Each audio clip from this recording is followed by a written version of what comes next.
Good evening, ladies and gentlemen. Welcome to Fremont, California. We're out here at the test track of our Fremont factory, just a few meters away from where we actually build all of our Tesla vehicles. We're super excited to have you all here. In fact, almost 9 years ago, on June 22nd, 2012, we had our first Model S delivery event right over there in the factory. So we've come a long way in a few years. We set out to design, engineer, and manufacture the best car in the planet, and we've been working tirelessly every day to try to make that happen. And tonight, we're going to show you the next best version of Model S. And I brought this along because we might be breaking a few records. But more about that later. So let's get Elon out here and have him show you how we made the best car in the world.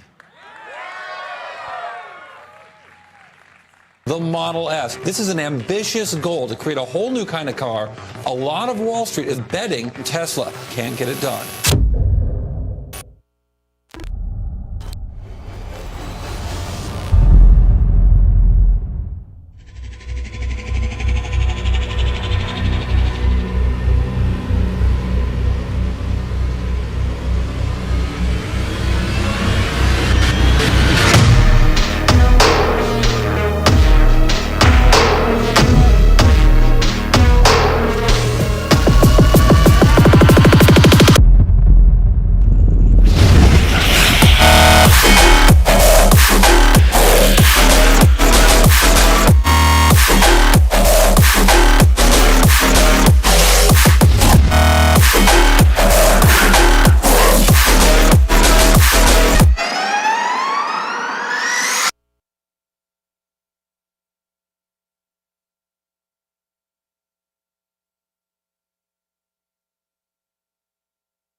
All right, thanks for coming and thanks for tuning in.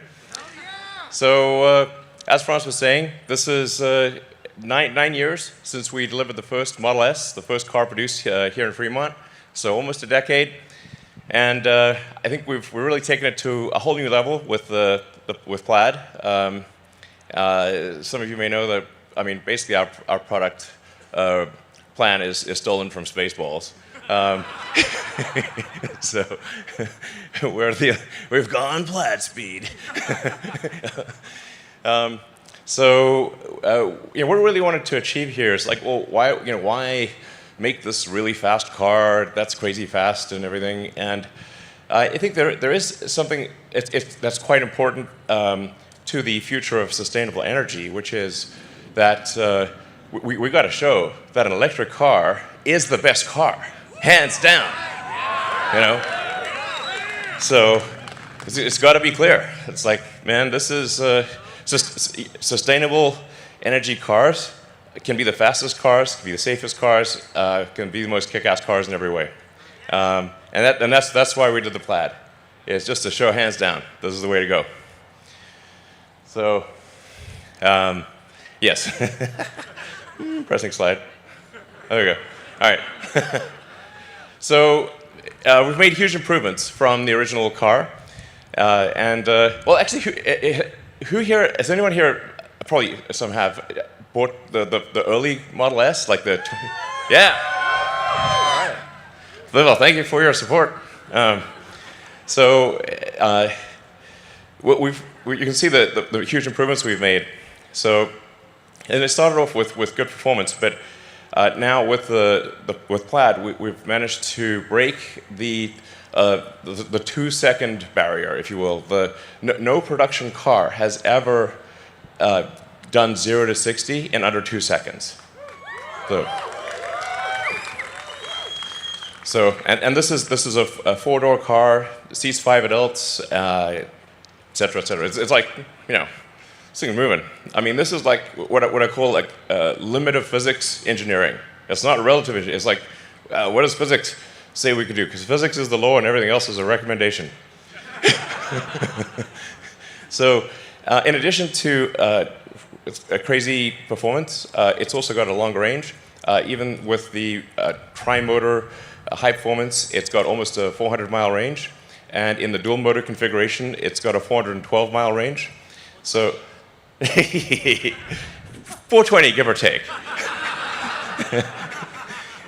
So, that joke will never end.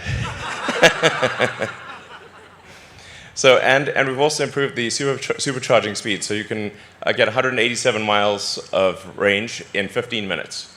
So.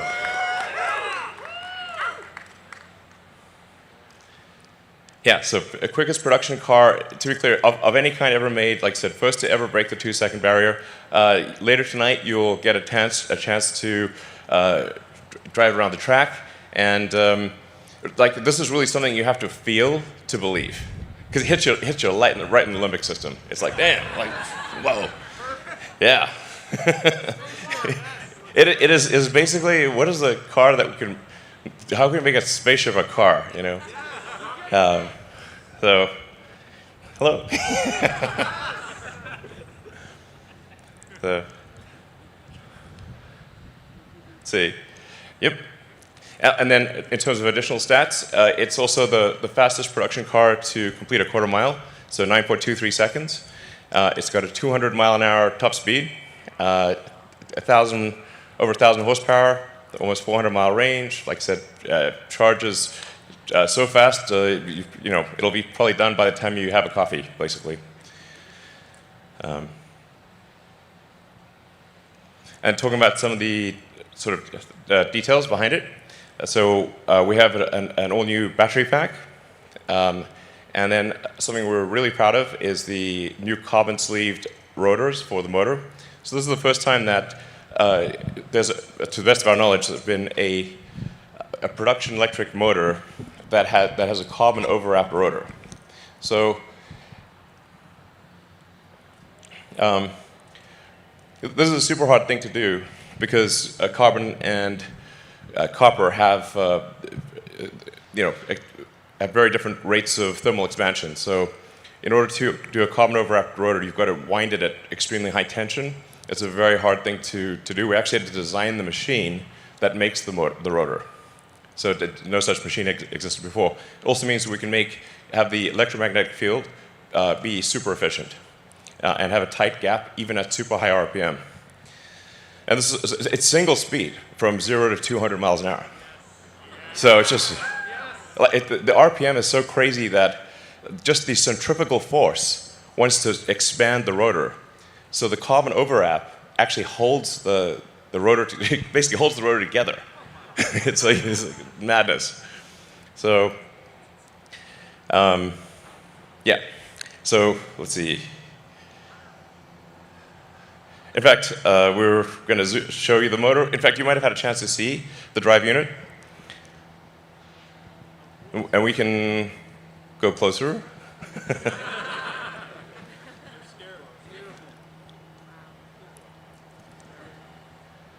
I mean, this is really an amazing work of engineering. Yeah.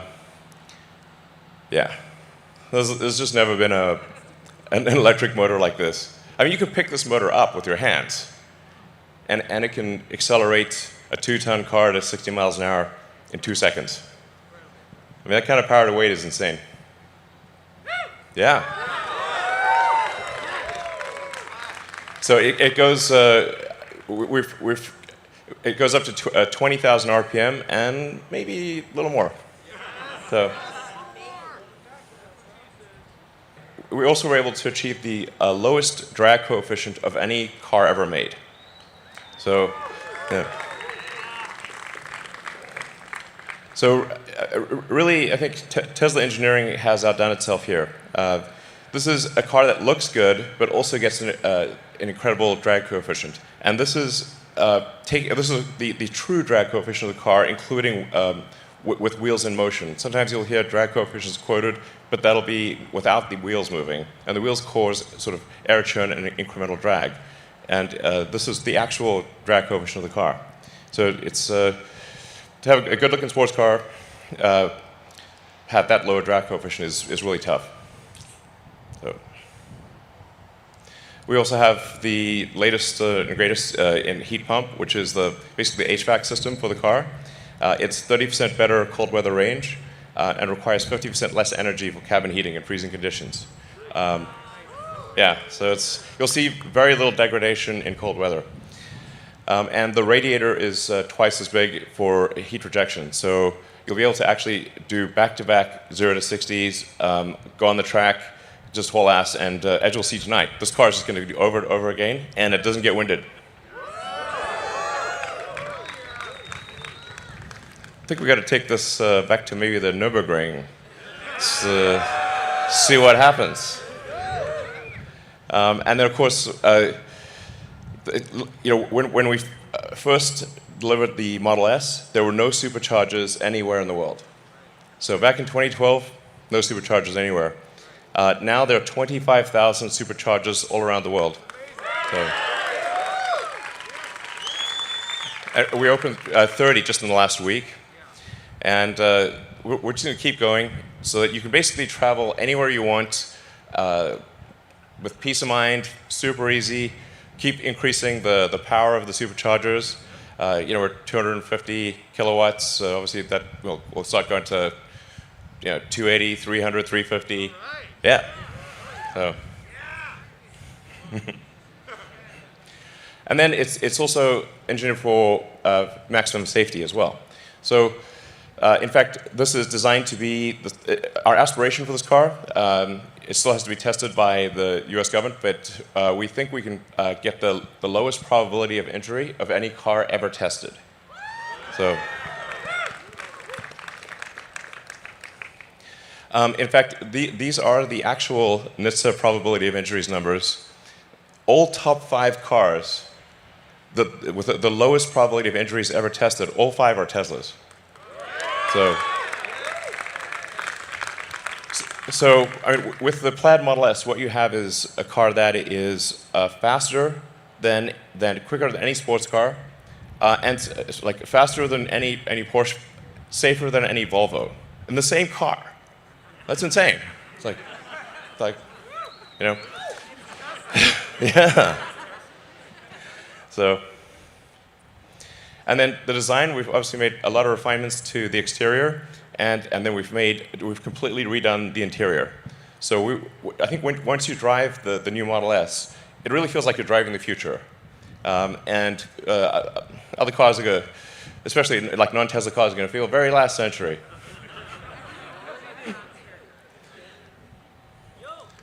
So all new interior. As you can see, we changed the orientation of the main screen, so it's easier to watch movies and that kind of thing in landscape. Yeah, exactly. I mean, in other notes, we have ventilated front seats. So, yeah. Anyway, I think it's really, you drive around and it really feels like, okay, we're in 2021. Great. We have this yoke steering wheel, which is a little different, but I think once you try it, you'll think it's great. The visibility of the main screen is super clear, especially for autopilot. So you can see the entire panoramic view you can basically see the mind's eye of the car. Yeah, it's really cool. So. And then we've gotten rid of the stalks. So, I think generally all input is error. So we want, if you have to do something that the car could have done already, that should be taken care of. The software should just do it. So you can actually just literally walk up to the car, it senses that you're approaching, unlocks the car based on your phone. It just basically pairs with your phone, knows that you're coming to the car, opens the door, extends the handle, you sit down, and you just drive. You don't have to press the drive or anything like that. The car knows you want to drive. It figures like, yeah, good guess, you know. So, and then it's using the autopilot system to know where the obstacles are. So obviously, if there's something in front of you, you want to go backwards, and if there's something in back of you, you want to go front, most likely. And then it will adapt to your to your needs. So if it sees that you're always doing this, you're changing to reverse or forward in particular situations, it'll try to remember that and geocode it to that location. So then you won't have to do it in the future. It will just keep minimizing the amount of input that you need to do until the car just reads your mind. So it's gonna be great. Yeah. So we've redesigned the interior. We've moved the interior so that the front IP is actually slimmer and thinner. So we were able to move the front seats forward, giving more room to the back seat, and we reclined the back seat more and reduced the interior trim. So basically, the current Model S, the back seat is not amazing, but the new one, it's actually a legit back seat, I'd say. It's like it's good. So you can. I think it's quite a comfortable back seat, and you've got also a rear screen, and you can control everything from the back. Yeah. So it's got dual inductive chargers for your phones in the back and dual inductive in the front. And it's a 36-watt power supply, so you can actually charge like your, laptop or anything. Basically, it's a 36-watt USB-C. Yeah. It can also pair with multiple Bluetooth devices simultaneously. So multiple people could be controlling music, or somebody could be playing a video game. So you can do multiple wireless things simultaneously.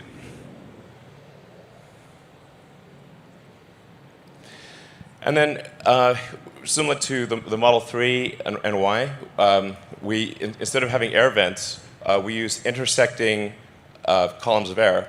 So, and we just vary the speed of the air. So you don't have to. There's no vents that you can see, and you can just touch the screen and move the screen around, and it'll just move the air wherever you want it. And the air is much more diffuse. It just feels like an invisible air conditioning system. It's great. So, and it's a tri-zone. So there's a zone for the rear, and a front and left front, right front zone. So. And then the 17-inch touchscreen it feels like a movie theater. The sound is incredible. And yeah, so you can really, it's like a home theater experience. So if you're sitting somewhere waiting, or for whatever reason, or at a supercharger, you can just catch up on what your favorite Netflix show, or iTunes, or whatever the case may be, YouTube. And of course, you can also play video games. So, and the same thing for the rear. So you can, rear it basically, the system feeds all 3 screens, and so you can do things to front, rear. It's great. We have an all-new sound system designed by Tesla Audio, and we have acoustic glass throughout the car, so the car is very quiet when going down the highway. Even at very high speeds, like you're doing 100 miles an hour, it's still quiet. This is a Tesla-designed codec, so it will keep uploading improved versions of the sound system. It's completely software-defined, so we'll keep tweaking it and dynamically adjusting to whether you're using streaming or whether it's coming via Bluetooth from your phone or different streaming services. It'll actually, and if the data rate changes, it'll adapt that. So basically, it always sounds good. And that's just going to get better. So, yeah. And then we've got an all-new UI.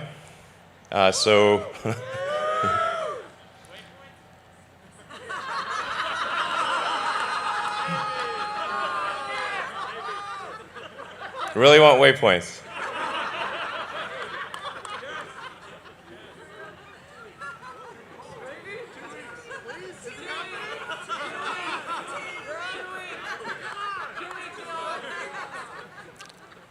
Okay, does everybody here want waypoints?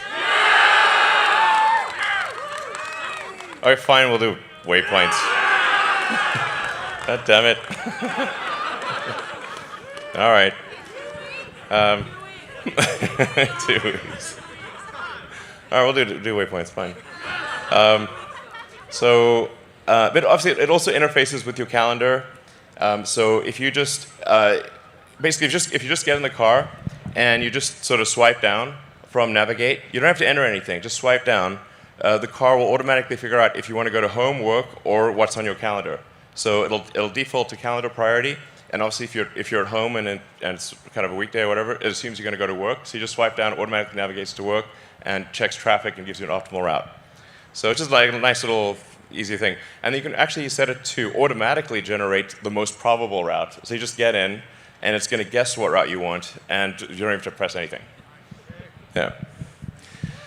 So anyway, the UI is basically easy to move around, expand, contract, shift music to the left, to the right, and we're going to keep improving it. So it basically feels like a modern tablet or phone. And then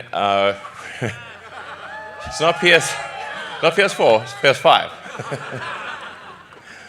So I think there's never been a car that has state-of-the-art computing technology, state-of-the-art infotainment, where this is literally at the level of a PlayStation 5.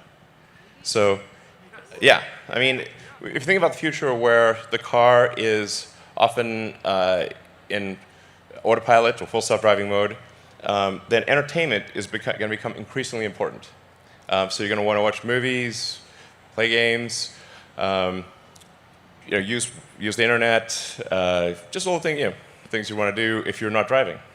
And this is actual PlayStation 5 level performance. So we're going to try to do a gaming demo.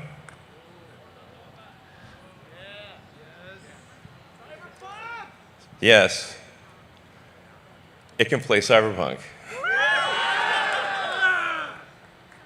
So this is somebody playing the car right now. This is playing live. Yeah. So it's pretty great, So have fun in the game. It's gonna be great. So, all right.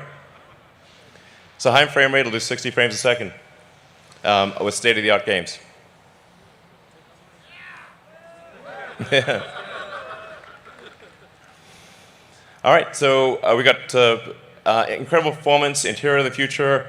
I think engineering that's practically alien. So, like I said, simultaneously the safest car in the world and the fastest. This is insane. So, we also got look at some things like the power curve. So I think this really illustrates the difference. It maintains 1,000 horsepower all the way up to 200 miles an hour.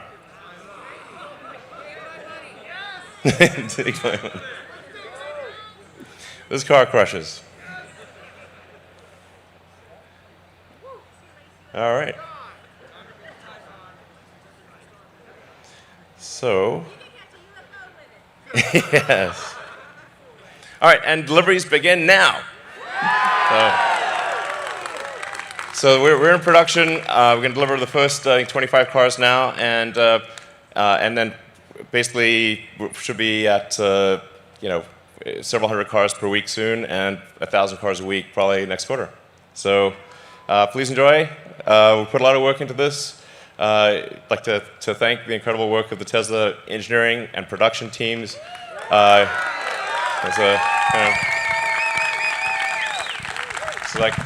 hat is off to Tesla engineering, production, design, the whole group. They put their heart and soul into this. So hope you enjoy it. So let's deliver some cars. All right.